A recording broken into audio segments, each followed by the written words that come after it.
All right, everybody, welcome to another episode of the Up and In Show. We are on the Purple Couch at our downtown location, courtesy of Culture Media. And I have a very special guest with me, Srsen, the owner, founder, right? Yep. Of Fresh Chef Kitchen in Baton Rouge. If you guys know anything about our content, you guys have been watching some videos. First and foremost, thank you guys. But you can know that we have a new partnership with Fresh Chef Kitchen. And, they do meal preps, they do all kinds of stuff. We're going to get into Shane's story. We're going to talk a little bit about his business and all that kind of stuff. But I'm really excited. We got an entrepreneur on the set. It'll be a fun conversation. You guys know I like to nerd out about that stuff. So, Shane, I know you have a busy day. You have a lot of stuff going on. Thank you for being here. I appreciate No problem, man. Yeah. Glad to be here. Yeah. Why don't you give us a minute, kind of introduce yourself, what you do, where you're from, really quickly before we dive into everything. So, Fresh Chef Kitchen is primarily meal prep. We do bulk items as well, but it's primarily a health and wellness restaurant. From south of New Orleans, a place called Buras, Louisiana, really small town. What's it called? Buras. Buras. Okay, Yeah. I've never heard of it. If you're not from New Orleans area, you probably have never I've never heard of it. Yeah. It's at the very end by Venice. Okay. So it's as far south in Louisiana as you can possibly Nice. go. Okay, cool. Been in Baton Rouge since 2003. I had moved up here to go to LSU and just kind of stuck around and never left. I love it. So Yeah, well, that's kind of my story too. 17 years later, came here for college, and I've been here ever since. So. that happens a lot, man. I know it does. I don't know. You just kind of get stuck and you're like, okay, well, I'm going to move here, I'm going to move there. And the next thing you know, You're here. you're here. And I always hear people from Louisiana say, I'm going to get out of here, I'm going to go. And even people that do leave, they wind up coming back. It has that feel. Like, I don't know what it is. It's crazy. I think it's a culture thing. Yeah. And I think the family piece is really strong in Louisiana. Yeah, absolutely. So it's hard to pull yourself away from that. Yeah. I always planned on going out of state. I originally wanted to go to college out of state. Yep. Didn't do it. Yeah. And then it was like, okay, well, when I finish college, I'll move out of state. Yeah. And that just kept I've been pushed saying back. Yeah, I've been saying it for 5 years. I'm like, I've kind of like ran my course in Baton Rouge, but I just love it here. It makes sense. There's great people. We do, business stuff like this, partnerships, you meet good people. It's like this big, small town, so you kind of, everybody knows everybody and stuff, so it's cool. Well, it's, too, when you're established here and you can work off of that, it makes things a lot easier than going someplace brand new, starting from ground zero and having to work your way up again. Exactly. Yeah. Well, we're gonna dive into your story with Fresh Chef, but kind of want to backtrack a little bit. We were talking before we flipped the cameras on, with Abby, talking about Bell Chase and your family and stuff, Croatian background, and we're just talking family is super tight. So maybe you talk about your early family life and things like that. Your family close to you growing up, that kind of stuff. Yeah, real close to my family. For me, half of my family lives overseas. Really? So my dad's from Croatia. We got one cousin that lives here in the States. Wow. Other than that, my aunt, cousins, my grandfather, grandmother, they all lived over there or still live there. Wow. So I didn't even get to, they were here when I was a baby. Right. But as far as like really spend time with it, wasn't until I was in sixth grade that I went over there for the first time. Really? I was going to ask that, okay. So, but, Croatian population in Plaquemines Parish, where I'm from, is very strong. Yeah. It's, you've got Croatian people all over the place. New Orleans, same thing. Baton Rouge, not so much. Haven't been in a couple years. Last time I was there was during the World Cup when Croatia made the huge run. Yeah. Ended up finishing second to France. Yep. So that was cool being over there. And my dad was actually my partner starting Fresh Chef Kitchen. Really? That's awesome. So, that's kind of cool that we got to do that. We're able to do that together, you know? So was cooking and that kind of stuff big for you growing up? Is that like a big part of your guys' lifestyle? For me, honestly, it wasn't. Okay. I should have paid more attention to it because I really enjoyed doing it when I did it. Yeah. But like throughout high school and stuff, the food business, being a chef, going to culinary school, those types of things, like that wasn't even on my radar. I didn't even know you could do that. Gotcha. Yeah. It wasn't until I was like 21 where food's what I was really enjoying doing, even though I was running a bar. People were like, well, go to culinary school. Yeah. But in high school, wasn't. I didn't even know that was an option. Yeah. So that's wild. That's cool. Just kind of fell into it. Yeah, I love hearing that story. And like sometimes entrepreneurship, or like as a kid, I was like, I'm gonna have a collectible shop, or I'm gonna run gyms. Like you just kind of things develop in life, and you're like, oh, I'm attracted to this. I'm passionate about this, especially as you get older too. Yeah, I thought throughout high school I was going to be a psychiatrist. Really? Yeah, I mean, from like 8th grade until my first semester of college. Wow. In my head, it was, I'm going to be a psychiatrist. So that's what you went to school for? So I went to school originally? for one semester, and that was it. I was like, there's no way I can sit in a classroom for a decade. Yeah. Like, it's just not. No, that's not you. Yeah. It's not me. I can't sit still for that long. Yeah. So then it was like, okay, well, now what the hell am I supposed to do? Because I've had this thing in my head for forever. Exactly, yeah. What do I do now? Yeah. And then I kind of fell into the bar business, and it just kind of progressed from there. Yeah, that's awesome. What about a kid when you were growing up? Did you play any sports or anything? Was that part of your lifestyle? Little kid did all the usual: football, baseball, wrestling, high school wrestling. But I mean, I went to school an hour away from where I lived. Oh, really? That's interesting. Yeah. So that made it kind of tough to do Definitely. anything extracurricular, just because it would have been a lot of my parents to try to get me back and forth. Absolutely. So yeah. No, I just asked that because, and especially we're going to dive into the business side of it, but you work with a lot of athletes, you work with some, you worked at Traction, things like that, so I didn't know what was in your background growing up. And obviously we share the collectibles, the card collecting in common. So you've been in the shop a bunch, so I was just wondering what your background was if you played sports growing up. But yeah, so, all right, so started in the bar industry. So how did that work? So you were in college and you just were going to bars and decided... My local bar in my hometown needed a DJ for the weekends. Nice. And I was already there most on the weekend nights. Yeah. So me and the owner were tight, and he was like, hey, you want to take care of the DJ? I'm like, okay, cool. Yeah. And it was either here you get paid based on how many people come through the door, or you get a free bar tab. I was like, I'll take the bar tab.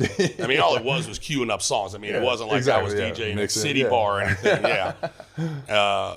Then worked as a security up here, and then after Katrina, started looking for a bartending job, and got lucky enough to get hired at the Happy Note Lounge, which isn't there anymore. It was Brad Watts and Stephen Hightower's bar. Okay. Right next to where Uncle Earl's was. Okay, nice, yeah. Small hole-in-the-wall bar, but we'd be slammed. And I was there for, I think, 2.5 years, and... it's tough doing the bar because, you're not getting home until 3, 4 o'clock in the morning. It's a tough lifestyle. Yeah, it is. Absolutely. And then when your off day, if you work the night before, you're going to sleep half the day. Exactly. Yeah. So most people kind of transition into the restaurant thing at some point. Right. Makes sense. So. Yeah. No, I thought about doing some bartending. I think I would just I would enjoy it, just like it's meeting fun. people. Yeah, but it was just, I wanted to do it while I was playing ball, but it was like off season. I was like, that's terrible for me. I'm not going to get any better at baseball, type thing. It does. It's the lifestyle too. Yeah, exactly. That's what I was nervous about. Yeah. That it's very easy in hospitality business to get sucked into that. Yeah. It's not a healthy lifestyle. Yeah. It's late nights. It's after parties. Yep. It's sleeping all your late. Friends are bar people and like drink alcohol. It's everything's around you. Absolutely. Yeah, it's really a necessity thing because to have friendships with people that aren't in the business, you don't really see them. Exactly. Because their schedule is completely flip-flop from what yours is. Yeah. So you basically, it's either you have no friends or you're going to interact with people that do the same thing you do. Exactly. So it's fun. Yeah, that's it. Very, very fun. Exactly. That's the thing. I mean, that's what was enticing to me. I was like, man, this would be a lot of fun. I feel like I would have a really nice off season, put a little extra money in my pocket, and everything. So, and I was spending so much damn time at bar. Like 3 nights a week, you're going out when you're early 20s. Yeah, you're like, all right, why not? Yeah, it was funny because talking about going to the bars during the off season stuff. I remember my freshman year going to Reggie's and Andrew Whitworth would be there. That's awesome. Any single given night. Yeah. And he wouldn't even change. Right. He would just be at the end of the bar in practice gear. No. Sitting at the end of the bar. I mean, he's a massive human being. Yeah, hard to miss that dude. And you just look and you're like, holy shit. Who is that? And then, remember looking at him like, oh, yeah. And no one messes with him. He's like 6'7", 6'8". Yeah. But yeah, he'd just be there after practice gear. Damn, that's so awesome. In practice gear, that's incredible. Yeah, didn't even bother changing. Yeah, that's wild. Just going in like this, I don't care. Yeah. So who knows what time he got? He may have gone straight from practice. I would imagine. I mean, to Reggie's. Yeah, he probably just really left the campus and came right over. Yeah, just drive on over. Hilarious. That's really funny. Yeah. All right, so we're in the bar scene, and then how old are you when you kind of start realizing I want to transition out, or trying to you start getting pulled into the restaurant world? I think I was 23. Okay. 23, and Still in college? You're going to school, or? no, at that point Okay. I had, with Katrina was tough because that just kind of displaced anything and everything. Yeah. And then, I was working, when I was working at the bar, I was working 60 hours a week. Yeah. But ended up opening TJ Ribs on Segan. Nice. And that's where I got started in the restaurant business. Nice. And most restaurants put you through kitchen training if you're going to be in management. Yeah, exactly. Yeah. I went there just to bartend after being the GM of the bar. And after, I think like a month and a half, they said, hey, we want you to be the bar manager. Yeah. So I got like 2 weeks kitchen training. And then they're like, okay, that's it. Yeah, you're just in it. But so how's that? Do they just recruit you because you do well at a different, like they like your personality, they see your skill set, and they're like, you know what, you'd kill this, and we want you here? some of it's based on your previous experience. Some of it's what they see your work ethic is there, Gotcha. how you interact with people, Yeah. how responsible you are. I mean, I had come from being in management already for 2 years, Right. so I'd already had that background. So it's kind of a natural progression, but Yeah. usually that's what it is when you're promoting from within. You're identifying those traits that you're looking for, Exactly. Yeah. and then you're hoping to move that person up and then develop them into larger roles for you. Absolutely. So- That makes sense. Cool. Yeah. So Acadian, TJ Ribs. That's the only TJ Ribs left, huh? Right. That's the only one left. Yeah, because there was one on Segan. I think there wasn't there. There was another. I don't know, but They had opened one in Prairieville Yeah, for a little while. yeah. But this is the only one left. So Yeah. that's where you get your start. So you said you went there to bartend, but then became Bar manager for Segan, and then ended up. My biggest restaurant gig eventually was Chili's. Chili's, nice. Chili's. I took a position with them. Really, honestly, for the benefits and the pay. I was just gonna say because it's a little bit more corporate, right? You're gonna have a little bit more structure there and everything. Yeah. Very structured. Yeah. Very, very structured. But there, you do a full 6 weeks of training in the kitchen. Lila farts all the time, bro. She just gassed one on me. Oh my Yeah. god, sorry guys. Yeah. She wasn't even awake. No, dude. That's what happens. I'm trying to keep her awake because when she goes to sleep, she just relaxes. She just and rips them. It just starts ripping them. Oh, girl. Yeah, it's unbelievable. So, You're good. we're all serious here, talking about corporate structure and everything. Yeah. I was just ripping on us. They make you do 6 weeks in the kitchen, and they, and that's typically how it goes. You work every station in the kitchen. Right. You run kitchen shifts because you don't know. Most restaurants set up, you may be the kitchen manager, but you still run front of house shifts. Yeah. So you have to know how everything works. And it was there that really got to work on all the different stations, and I was good at it. Yeah. It's just something naturally that worked for me. And I ended up moving up and primarily working GM level at most companies I worked for, but I always tended to float back to the kitchen. That was just my natural comfort zone. Yeah. So, for the first couple of years of my career was the bar, Right. and then it ended up being the kitchen. So, it was beneficial to me. I did not enjoy working for Chili's. It's too structured for me. It was too corporate. Yeah. But as far as learning and development, Gave you skill set that you probably needed, right? oh, absolutely. Yeah, Their training development protocols are top notch. Yeah. So I've always heard that too, and again, as I'm 32 years old, so I'm still 34 years old. Wow, that was crazy.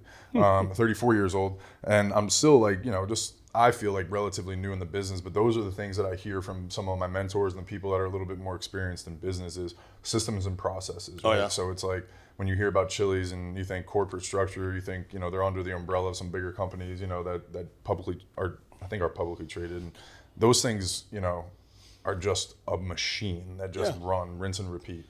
they're successful for a reason. Yep. Because they figured out what works for them. They figured out the best way to do it, and then it is just repeat everything over and over again. They have a checklist for a checklist. Yep. Closing the restaurant, opening the restaurant. Yep. This process. Every little thing. There's a checks and balances system for it. Yep.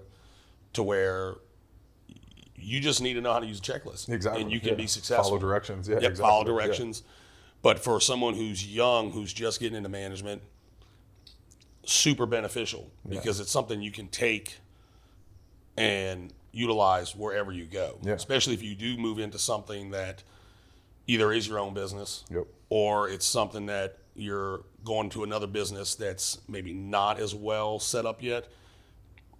You can implement some of those systems that's going to make that operation run 10 times better. Absolutely. Yeah. I think that's what F45 taught me, when it was my first real business that I ran, you know, and it was so nice to have that corporate structure. Bo Didier and he pretty much ran the business, but it was like him and I opened up that place by ourselves and did everything. We never had any experience, It was just luckily they had this checklist, and it was literally to the point that we were FaceTiming and Zooming with their team in Australia, I think it was actually Texas, where they had their corporate office.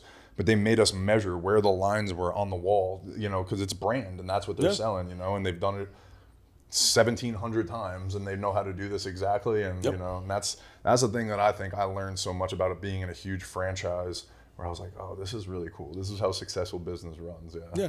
In most companies, like restaurant companies, if they do franchising, they have some sort of audit where corporate will come in and it's part of your franchise agreement. Yep.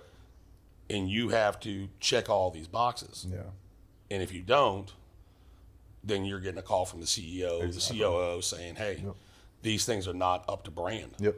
And the companies that are really successful, they take that stuff very seriously because that's part of their growth. Exactly. Yeah. And it all comes back on them because the experience, as far as a restaurant goes, experience you have in Louisiana should be the same in California, in Missouri, and in New York. Yep. So that's very important to their growth. Yep, absolutely. All right, so we're at Chili's. How long were you at Chili's for? 1 year. 1 year. Learned what you had to do and got out. You're like, yep, too corporate. Absolutely hated it. Really? Hated That's wild, it. Yeah. I never bought into the culture. Gotcha. Wasn't for me. I know a lot of people that I worked with then, they're still with Chili's. Yeah. They love it. Yeah. They love the culture. And good for them. Yeah. I've always kind of been a little bit more, I guess, on the creative side, and there is none of that. Gotcha. It's strictly this is how we do it. Yeah. And that's it. Yep. There's no questions asked. That's awesome. I mean, good for them, like you said, but it's awesome for you that you recognize that and you're like, nope, not for me. Yeah. Yeah. That's awesome. I mean, it's very monotonous. Yeah, I get it. There's a lot of people that are like, hey, I want to show up for work, I want to check in, I want to do this, I want to be told what to do, and then I'm out and I go enjoy my life, go do whatever, right? It's perfect for that. Exactly. It's perfect for that. You're gonna be, as long as you hire correctly. Yep. It's exactly, yeah. And that's why, like you said, a lot of businesses are very successful. It's like, it's a very simple process. And there's a lot of people that enjoy that kind of work, and I love that. But that's, I think, what you and I connect on, right, is that entrepreneurship, that innovation is like, let's try something different, so. And you got to identify that situation for yourself. Right. What's going to be a good situation for me? Yep. Whether it's you're trying to learn or for a fact they do this really well and you want to get that away from them. But also, too, recognizing that maybe even though it's a great opportunity, that opportunity isn't right for you. Yeah, absolutely. So some people can do that, some people can't. Yeah. But that is important. Yeah. So relatively young when you move on from Chili's, right? How old would you say you were? Mid-20s? I think, mid-20s, 25, something like that. Yeah. What's next after Chili's? Walk-ons. Wow. Walk-ons. Walk-ons. I didn't know that. Yeah. Yeah, walk-ons was the next stop. I got hired by Kathleen Wood. Nice. And this was right when Scott Taylor was coming on. Okay. So he and I basically came on at the exact same time. And I'd only been a kitchen manager at that point for 2 months. Okay. With Chili's, I did both front and back. And when Walk-Ons hired me, they said, we're going to put you as a kitchen manager of Corsi. And it's like, okay. I mean, I was very unsure of that because up to that point, my primary experience was front of house. Yeah. So I just assumed that's what you're doing. That's what I was going to get hired for. Yeah. What's the difference? Talk to me what the difference is on that. Front of house is mainly guest interactions, making sure the servers and the bartenders are doing what they're supposed to do, and then running the shift. Gotcha. Kitchen, it's food production, ordering, health and sanitation. Wow. There's a lot more systems in place that you have to abide by. It's just a different different type of people too. You know, Gotcha. primarily like a walk-ons. At that point in time, we only had female servers. Oh wow. Yeah. So I think walk-ons course we had one guy, Wow. and that's because he had moved himself up and had done such a good job. We finally were like, okay, we have to let him. But other than that, it was completely female staff. Wow. Okay. So I was really unsure of it, and then, you know, I got hired to go, and I was supposed to train in store. Within the first 6 weeks, our management staff got cut in half. Oh wow. GM was fired. The AGM got promoted. My assistant kitchen manager had already been there. He was fired 2 weeks after I got there. Oh my God.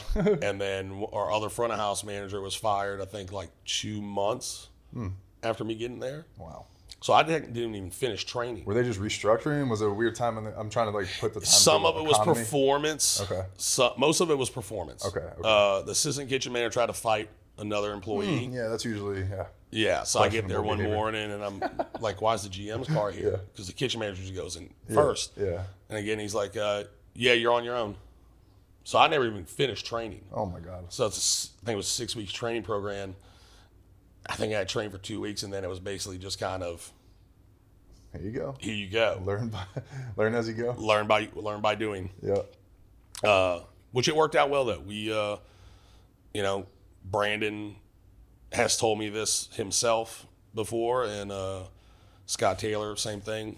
The best course he ever ran was when me and Jeff Finlayson was the GM. Yeah. Was when we were there. Nice. You know, so That's a pretty good compliment. Yeah. yeah, absolutely. That's fun. Yeah. I was with them for about 2 years, between walk-ons Corsi, Schlitz, and then walk-ons catering. Nice. And then left, took a job as a GM for Bar Louie that was opening here in Baton Rouge. Yeah, over by the mall, right? Over by the mall, yep. Yeah.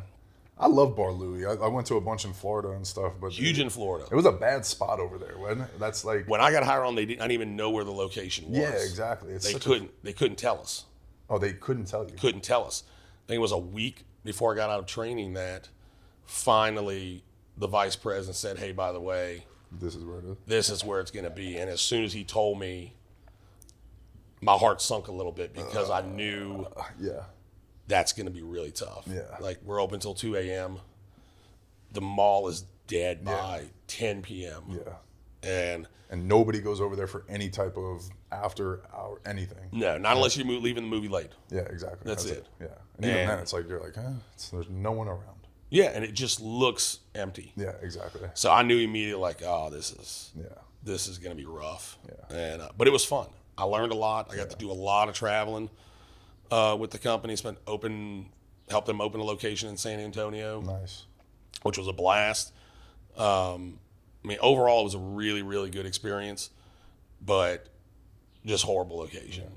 Dude, a Bar Louie would absolutely. Remember where Kona Grill was in Perkins Row? So it's funny Bar you Louie say would that. kill it. Was the two locations they were choosing between were Don't break my heart. No. was where Lava Cantina was, right there in Perkins Row, and the mall. And the reason they went with the mall was because they thought the Lava Cantina location was too small. But I've always said if they would have gone that location, would have been a completely different story. Completely different story. That Bar Louie would absolutely kill it in Perkins Row. Yeah. I get that their concept is more spread out, and and they want more seating and stuff. But like, still, like, just the fact of, I mean, it'll. I mean, I feel like it's got to help the restaurant industry if it's like, oh, there's a wait, people are waiting to get in. Like, Oh yeah, I mean it looks better. That was Exactly. that was the downside of over there. The restaurant was so big; it was over Right. 10,000 square feet. So even if you had 75 people in it, it still didn't look exactly, full. yeah. Well, 75 people over there, you got a packed house. Yeah, sets a different type of psychological effect. Yeah, you come in, you're like, oh, this place is popping. Like, Yeah, this exactly. is where I want to be. Exactly, yep. Instead of walking in and going, Yeah. oh, we got some people there, we got some Yeah. people there. Like, there's a reason. It's like you said, it's psychological. You think, well, there's a reason why people aren't here. There, yeah.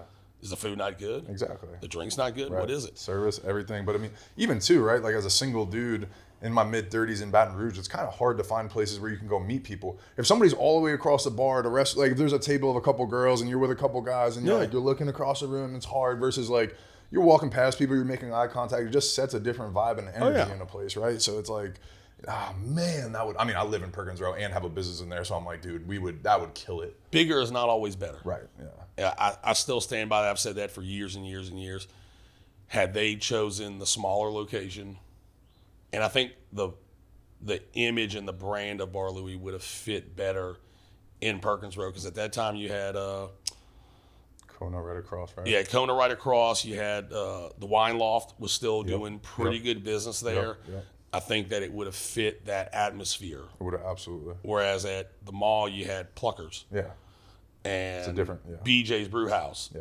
It's not really that same vibe that you're going for. So, I wonder if we could talk to them and bring them back, because Kona Grill's been empty for way too long, dude. Like, we need something. Yeah, and Kona used to go crazy for happy hour. I don't understand what happened. I was like, dude, it was great. It was always packed, I felt like. One of their big things was, this was years ago, I want to say she was like the GM. She was the GM, and then they promoted her to president of the company for Kona. And that's and ever since then. There's a lot of restructuring and a lot of kind of not knowing which direction they wanted to go. Yeah. And that's kind of when it kind of teetered out. Because when Kona first opened, they were doing crazy business. That was unbelievable. Their food was awesome. Yeah. You know, and their menu was really eclectic. Like, I mean, you get sushi, you get ribs, you get a little bit of everything. So it kind of appealed to all tastes. Yep. But I know before they did some stuff with the parking lot in Perkins, that was the one downside years ago. Was the parking. Yeah. That was the downside. If you said, hey, let's go here to Perkins Row, that was usually the first thing you heard was, Where are we parking? Where are we going to park at? And that was before Ubers probably was so prevalent too, where you can whatever, we'll just get an Uber so we don't have to worry about parking. Yeah, no, there was no Uber. And it was cabs. Yeah, exactly. And Baton Rouge cabs were notoriously terrible. Yeah, it was terrible. Yeah. There wasn't even an option. Yeah, I wouldn't even think about calling one. No. Yeah. Have you seen the new habaneros at all? Have you seen the developments that they're making there? I saw the sign the other day when I was leaving from the reopening. I don't know anything about it, but I've always thought that was a cool little setup over there. I mean, I think there's so much you can do with Perkins Row, entertainment-wise, and making it a destination, because they've got the cool courtyard. Exactly. Just if they could kind of get that up and going, because they're strict about who they let into. Absolutely. That's where the mall, I feel like, messed up years ago, is they just let kids run rampant, and it's going to turn off some people from going. Right. Whereas Perkins Road, they don't play with that. No, I know. They keep it straight up, like, no, you're not going to run in here and raise hell. Yep. No, I like the developments that they're doing. Habaneros looks, in the last week, it's crazy. They put all their landscape, it's like, it looks like they're about to open in the next couple of days type thing. So, yeah, next time you're in the area, make sure you stop by. It's, and I guess there's one in Covington and like Mandeville and everything already. And it's, everybody that I've heard that's been to one is like, dude, this is going to be the best thing for Perkins Row ever. So, you need variety, because, I mean, right now you've got Ginya and you've got CPK. Yeah. Bin 77. And Bin 77, that's it. Yeah. So. Yeah. I'm hoping I heard they were going to put something else in Lava Cantina, and it was going to be a big, like, name, like, national name. So I'm hoping something good goes there, because that would be nice. If you got a Mexican, you got, like, a wine bar, kind of like with Bin 77 on a restaurant, Ginya for that kind of, like, Asian fusion type thing. You need variety. Drink, we need one or two. We need a sports bar in there. We need, like, something that you can go watch a game and hang out a little bit, grab a drink. Yeah. That's what I feel like. That's what they're missing. Like, that would be the casual element would be good there, because it is very family friendly. Yeah. So, like, if you want to go watch a game, you want to let your kids go run around. Right, exactly. They can go out there in that courtyard, run around while you watch a game. Exactly. I think sports bar would be great in there. Yeah.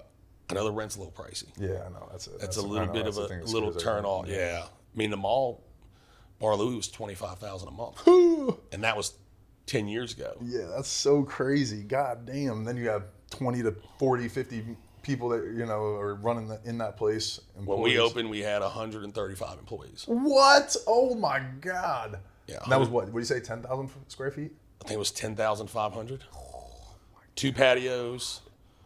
The kitchen was weird because the kitchen line was over here, and then the walk-ins coolers were way over here. Yeah. So you had to walk like a good 60 feet to go from your coolers to your actual production line. Yeah, wow. But yeah, it was like 130-something people. Oh, my God. That's crazy. That's on a different level. Yeah. Yeah. And to find 130 people that you want to hire. No. You don't. It's not going to happen. No, yeah. That Top Golf had to open with like 250 or something crazy. God, and I immediately going, no, yeah. No. Yeah. Holy shit.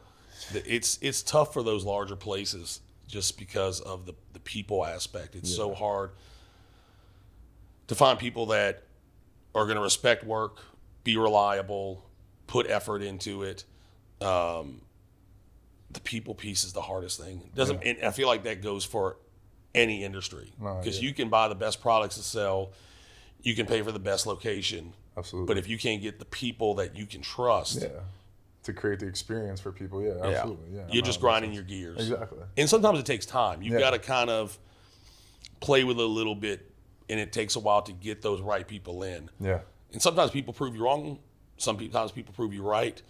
I know I've hired quite a few people that I'm like, I think they'll be okay, and they turn out to be great. Yeah. Turn out to be rock stars. Yeah. And people vice versa that you hire, you think you're going to be rock stars, and you're like, no.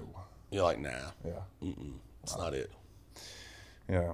All right. So Bar Louie, and then at what point do you start getting to the point that you're like, you know what, because at this point your resume is pretty built to this point. So when did you start thinking I might do something on my own and start leading towards, Fresh Chef? It was always in the back of my head that I always wanted to do my own thing. Gotcha. So you were already kind of thinking this every stop you were going or something? Yeah, it was just what exactly to do because you don't want to do the same thing everybody else is doing. Right. Obviously, we've got a ton of Cajun restaurants and a ton of burger joints, po' boy joints. Yep. The meal prep thing was kind of just something I fell into. My last casual dining restaurant gig was the franchise director for Twin Peaks here in Louisiana. Right. Yep. And I just finally got to where I was just so burnt out on all the different things that go along with running a restaurant. And Twin Peaks comes with its own set of problems too. That's a whole different world, dude. I wasn't even looking for a job at the time. Yeah. It just kind of happened where my company I was with Grimaldi's Pizzeria, and they decided to cut salary pay raises down by 2% a year, and give us all these budgets that were just not working. Very unrealistic. Yeah. Recruiter was hitting me up, and it just kind of made sense at the time. But I ended up at Traction, and at Traction, so much of the business is Little League tournaments, right? Especially for the food and beverage sector. So I was hired for the food and beverage director position there, and had started kind of spitballing with Mac and Eddie, saying like, what can we do during these downtime months that we can bring in revenue, because it is a challenge to have a staff or even have a director when you've got nothing going on. Yeah. Meal prep was something that we had thrown around, and then me and RC started talking, and at that time he was running DB Precision out of there, so he's training guys for the combine, he's training guys during the off season. We Traction hired a dietitian. She and I started putting together the meal prep program, and that's where it really started at. Yeah.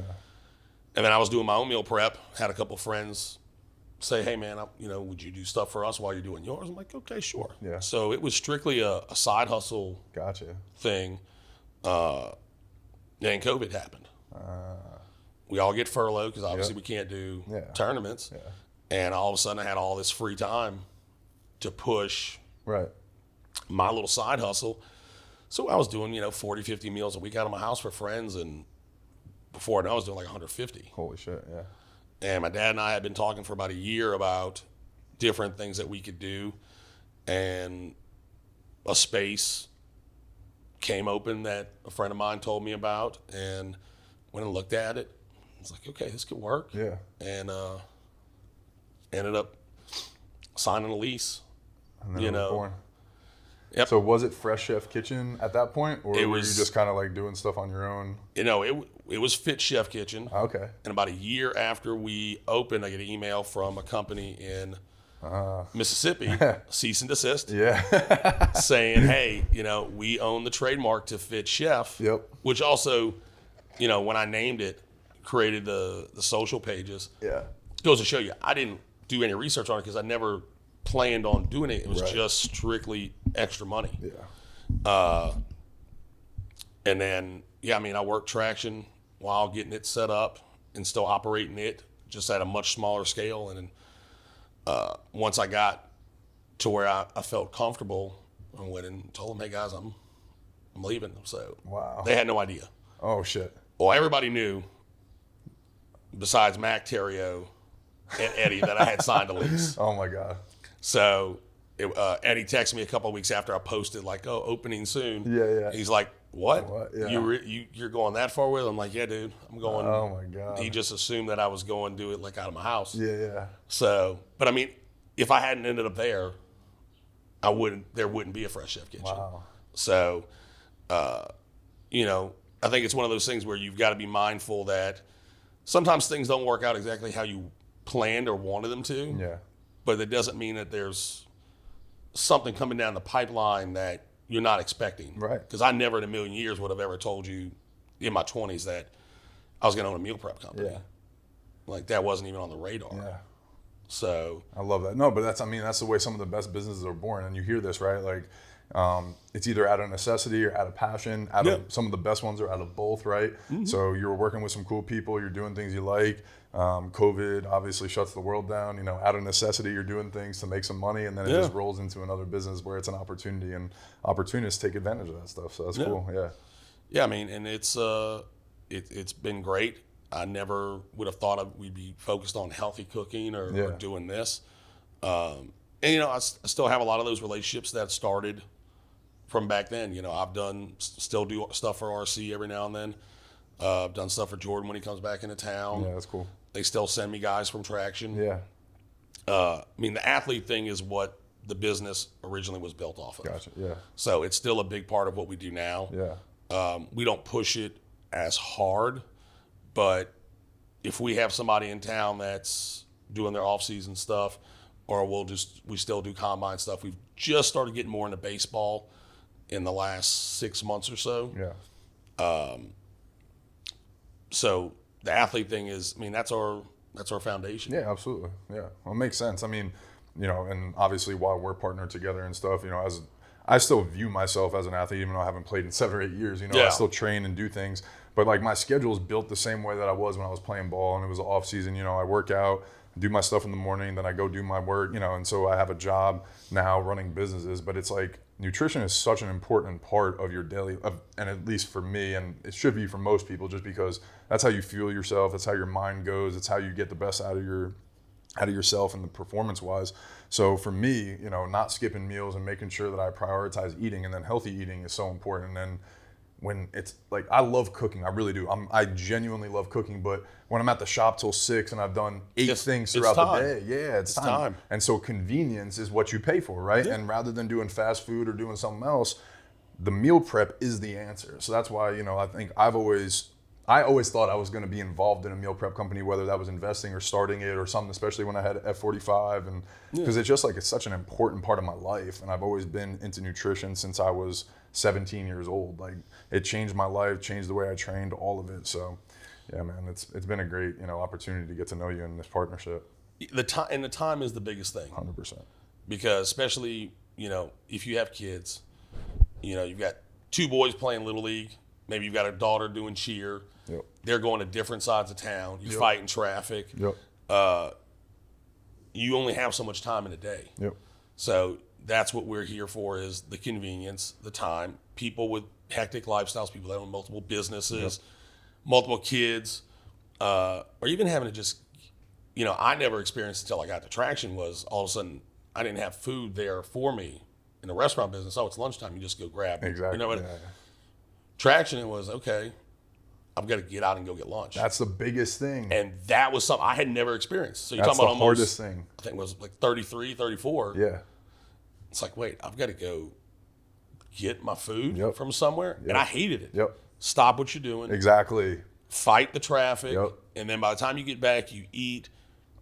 Now you got to get back in that mindset of it's work mode. Yep. And chances are you're not getting fresh food.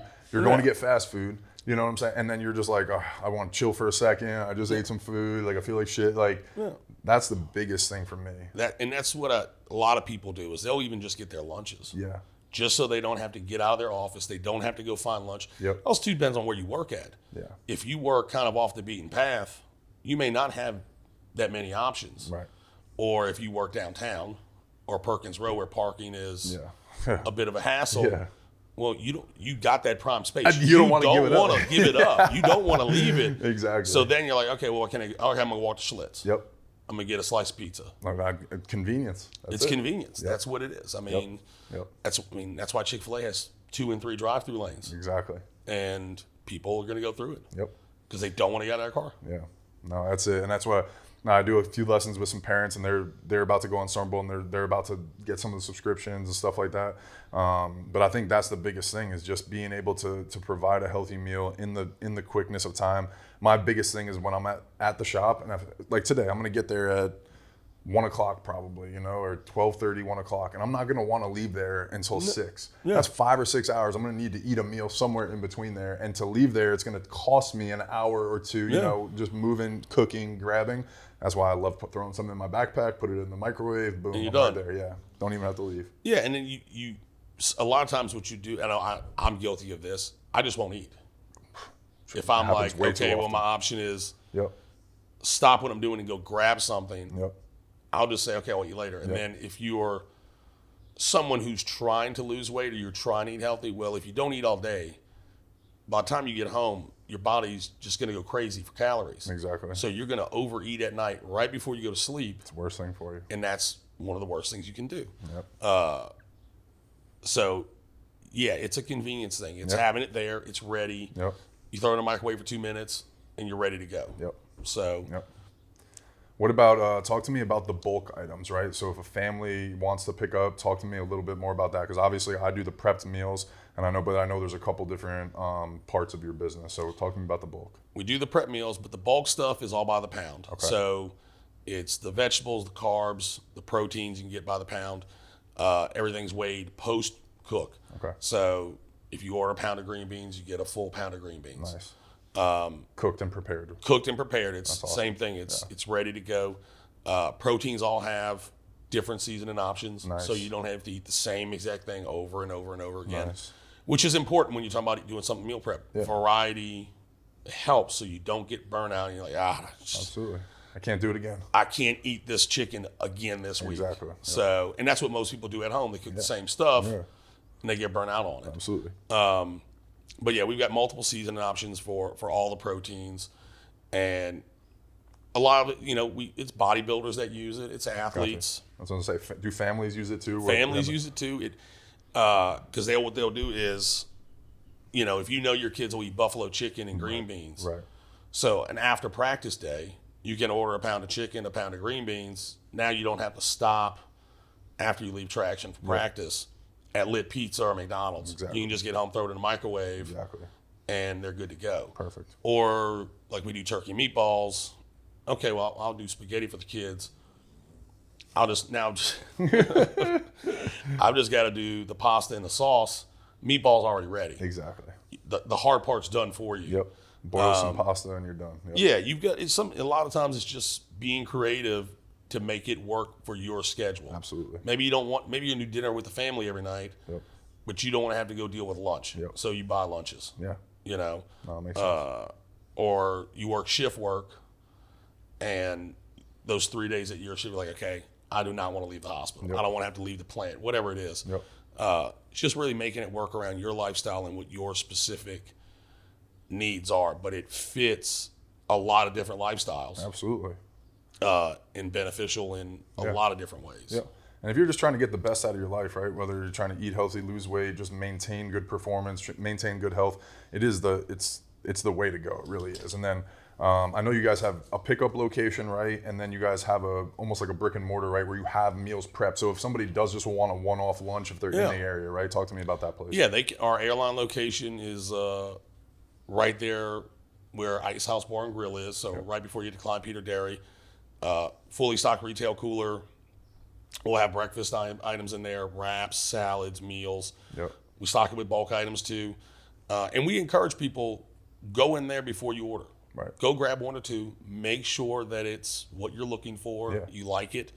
before going and spending 80, 90, $100, and then be like, it's not for me. The greatest, yeah. But yeah, you can walk in there. It's open 6 days a week. You can grab whatever you want. Yep.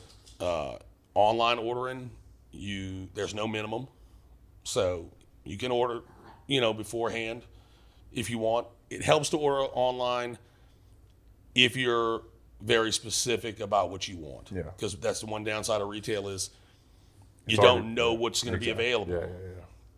So if you know you want fish, Go do it. go order online. yeah. That way you get what you want. Yeah. But the retail store, we've always got stuff there. Saturdays and Wednesdays are when we typically do our biggest restocks. Yeah. But we restock as needed throughout the week. Nice. So Yeah, no, that's a nice option, I think, for people like we talked about. You guys can't see on camera right now, but Lila just did a nice plop down on the ground. yeah, life's rough. Yeah, right? Tough life, huh, Lila? Yeah. So the air conditioning's a little low right now, or a little high. She's just struggling. But no, I think that's one of the best things, I think, to offer people is just a variety, and then honestly, guys, I'm not blowing smoke. Like, I've had a lot of meal prep companies. I've done a lot of this stuff before. The meals are absolutely delicious. I crush them.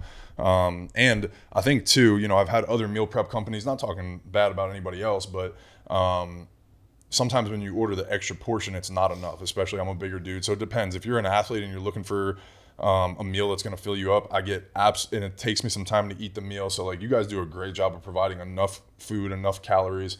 I'm trying to gain a little bit weight right now, put on some muscle. It works perfect for me, the extra portions. And I think Abby gets the regular portions, and it works really well for her. The calories are not that bad either, even on the extra ones. I remember I did a post and I was like, this one's only 500 calories, but I'm like very full. Like, it's very satisfying. The meals are great. You guys do a good job with the seasoning. And so I've been very happy so far. We've been doing it, 2 or 3 weeks, something like that, maybe a month or something like that. I think 2 or 3 weeks. Yeah, that sounds about right. Yeah, but it's been a great experience so far. So I truly appreciate it, and I really hope you continue to grow and do things the best that you can, And so, but one of the things before I let you go, I know we've been here probably longer than we thought we were going to be, but it seems like that goes with us sometimes. We seem to bullshit for a while. But talk to me maybe. Entrepreneurship, that's something my podcast I like to talk about. Maybe talk to me about something that's been a struggle for you in entrepreneurship, or something that you didn't expect, a surprise. And I guess it could be good or bad, but maybe something that running your own business has been a challenge or a blessing, one of the two. It's probably, honestly, life outside of work. Those are the things you can't really control. Yeah. 2 years ago, around this time, father got diagnosed with cancer. Oh, wow. A month later, girlfriend is pregnant. 2 things completely not prepared for. Absolutely, never prepared. Yeah. But it doesn't change the fact that you own a business, right? And you still have clients, you still have obligations, you still have team members that are relying upon you as well. Yeah. So managing those things and still maintaining the business can be tough, and that's stuff you can't plan for. So having a plan, having those checklists, having those systems in place to where if you have to get pulled out, you have other individuals that can kind of step in and take some of that weight and carry it for you. And obviously the smaller you are, the harder it is to do that. But that's part of the reason why it's so important to hire good people and put the effort into training and develop them. Yeah, absolutely. Because you're only going to go as far as they allow you to. Right. I think it's not getting discouraged. It's easy to get hit in the face a couple times and think, yeah, no, man, it's not going the way I wanted to go, or whatever the case may be, and then want to throw your hands in the air and say, I quit. So it's having patience. I mean, there's a lot of different factors that go into business. And a lot of them you can't control. You can't control the weather. Yeah. You can't control the economy. Right. You just kind of have to adjust as you go and be willing to roll with the punches and kind of go with the flow sometimes. I mean, it's pretty much every day at least in my experience. It seems like there's always some sort of curveball or something that you're just not expecting, and you're like, I didn't see today going like that. It's like, how many times does that happen? Yeah, I mean, we lost power Monday night. God damn. I'm sitting on the couch. I'm getting ready to go get into bed, and I get a text from Energy saying power outage. estimated restore time is Thursday. Oh my God. So at 11 o'clock at night, I'm on my way to Yeah. our airline location Yeah. to go get Stuff out of the fridge, right? stuff now, out of the freezer. fridge and out of the freezer, Yep. and move it to our merchant location. Yep. And went to bed last night. Still no update Oh my God. from Energy. So kept everything at merchant for pickups because people can pick up at merchant Right. or airline, and then wake up to this morning to a text saying your power has been restored. Yeah. So before I came here this morning, Yeah. load everything up, bring it to airline because that's what people's expectations are. Yep. So yeah, I mean you there's always going to be stuff you can't plan for. No. You just can't. And that's what people don't understand. Like the people that are going to go to airline today are going to walk in there. They're going to see the stuff in the fridge and they're just going to expect, hey, this has been here, like this is normal. Like, oh, no. You don't know what happened behind the scenes for this to happen and what has happened the last 2 days. And that to me is always the biggest thing that I think is crazy. And, Abby's starting to run her own business with the media side of things here and taking over this stuff. And it's every single day she's calling, like, what about this? I'm like, you just got to figure it out. Like you're gonna, I'm not like abandoning you, but like you're going to figure it out by trial and error. And you're going to find a way. And that's part of it is you're not going to always know what to do in any situation. Right. Before I did this, being in management like I was, I trained and hired and developed dozens of managers. And there's certain situations you can't train them for. You can train them for the POS crashing. Right. Equipment breaking down, Right. those types of things. But there's certain employee conversations that there's no blueprint. There's no blueprint They didn't write that in for the it. handbook. Yeah. No. Yeah. So you just kind of have to not let yourself get worked up Yeah. and take yourself out of being able to fix it. You just got to work the problem. Yep. Take a deep breath, look at everything, and say, okay, I'm gonna start here, Yep. and then go from there. Because Yeah. it's a wild card. Yeah, no, absolutely. Yeah, man. Well, I'm going to let you get out of here, but before I do, let me know what the next steps are for you. What's the biggest step in your business? What do you think is the most needed thing for your growth to take that next step? What is the next step? You kind of staying where you're at, or is there things on the horizon that you would want to talk about, or can you share? So we've got a tentative agreement to operate the first Speedy Eats smart vending machine. Whoa. Where we think we have a location. We've got some details to work out, but as of Very right cool. now, that's on the horizon. Nice. And we're finalizing all of the health board stuff to start shipping the bulk proteins. We're Nice. hoping to start that within the next 30 days. Very cool. It's a big undertaking for the health board stuff in that regard, and we'll ship to Southeast Louisiana to start out with. Nice. That's Yeah. Keep it going to be simple, keep it simple, and something we've never done. We want to make sure that we do it the right way. Yep. Set ourselves up for success. We want to make sure the clients are happy. Yep. And then hopefully within the next 6 to 12 months, we'll do another retail location. Yep. And that'll kind of be our model for what we hope to go into other cities. So, Yeah. right now it's just me in the company. At some point it might be a situation when we bring on an investor. Not sure. I mean, we've been around for a few years, but we're a smaller company, so kind of the sky's the limit. Yeah, I love it. So to speak. Yeah.